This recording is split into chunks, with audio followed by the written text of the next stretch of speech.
The jacket, Gary Soto. Make sure that you're following along with the text as I read out loud to you. All right, we're going to skip the top part that talks about Gary Soto, the author, and we're going to start mid-page right where you see the title, The Jacket. My clothes have failed me. I remember the green coat that I wore in 5th and 6th grade when you either danced like a champ or pressed yourself against a greasy wall, bitter as a penny toward the happy couples. When I needed a new jacket and my mother asked what kind I wanted, I described something like what bikers wear, black leather and silver studs with enough belts to hold down a small town. We were in the kitchen, steam on the windows from her cooking. She listened so long while stirring dinner that I thought she understood for sure the kind I wanted. The next day when I got home from school, I discovered draped on my bedpost a jacket the color of day-old guacamole. I threw my books on the bed and approached the jacket slowly, as if it were a stranger whose hand I had to shake. I touched the vinyl sleeve, the collar, and peeked at the mustard-colored lining. From the kitchen, Mother yelled that the jacket was in the closet. I closed the door to her voice and pulled at the rack of clothes in the closet, hoping the jacket on the bedpost wasn't for me, but for my mean brother. No luck. I gave up. From my bed, I stared at the jacket. I wanted to cry because it was so ugly and so big that I knew I'd have to wear it for a long time. I was a small kid, thin as a young tree, and it would be years before I'd have a new one. I stared at the jacket like an enemy, thinking bad things before I took off my old jacket, whose sleeves climbed halfway up to my elbow. I put the big jacket on. I zipped it up and down several times and rolled the cuffs up so they didn't cover my hands. I put my hands in the pockets and flapped the jacket like a bird's wings. I stood in front of the mirror, full face, then profile, and then looked over my shoulder as if someone had called me. I sat on the bed, stood against the bed, and combed my hair to see what I would look like doing something natural. I looked ugly. I threw it on my brother's bed and looked at it for a long time before I slipped it on and went out to the backyard smiling a thank you to my mom as I passed her in the kitchen. With my hands in my pockets, I kicked a ball against the fence and then climbed to it, sitting looking at the alley.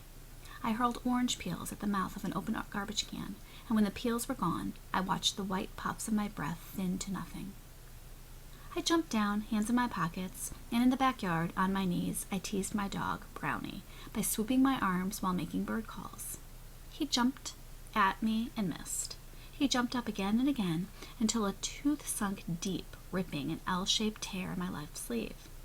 I pushed Brownie away to study the tear as I would a cut on my arm.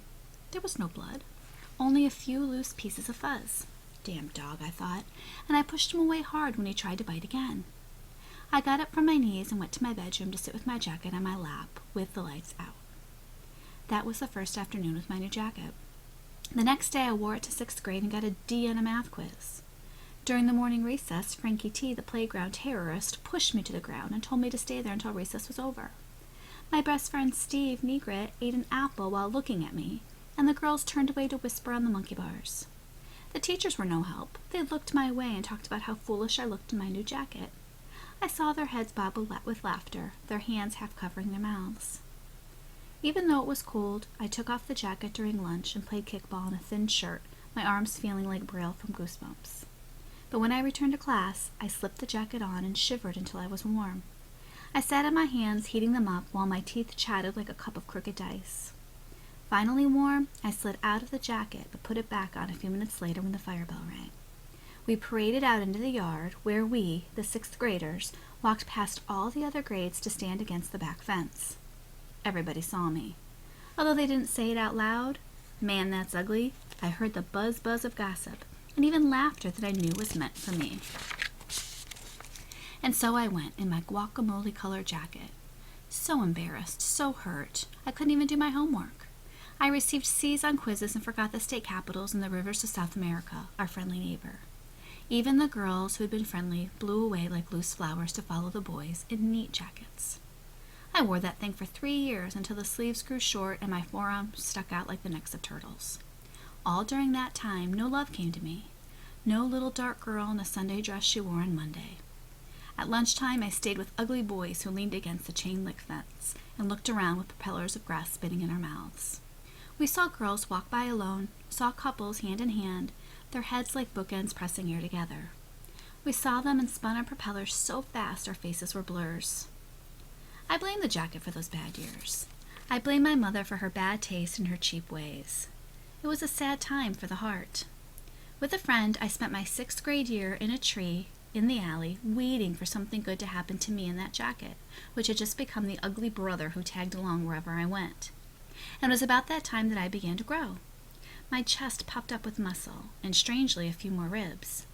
Even my hands, those fleshy hammers, showed bravely through the cuffs, the fingers already hardening for the coming fights.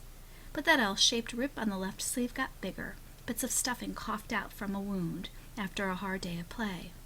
I finally scotch-taped it closed, but in the rain or cold weather, the tape peeled off like a scab, and more stuffing fell out, until that sleeve shriveled into a pazeled arm. That winter, the elbows began to crack, and the whole chunks of green began to fall off.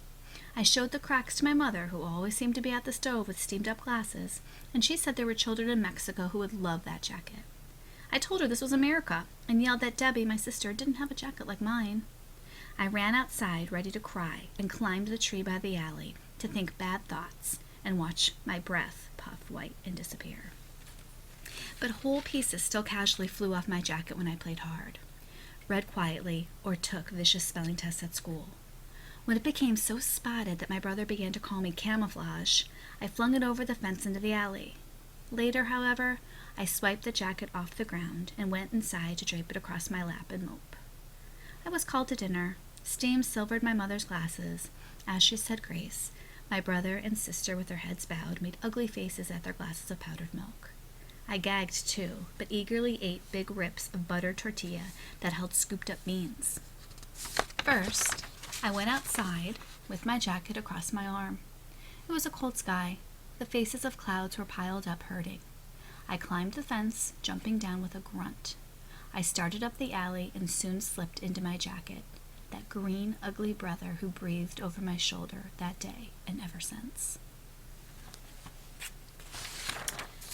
All right, so now you're going to go, you can either stay here or go back to your seat, and you're going to go ahead and complete that bottom half of the paper, just talking about your thoughts and feelings.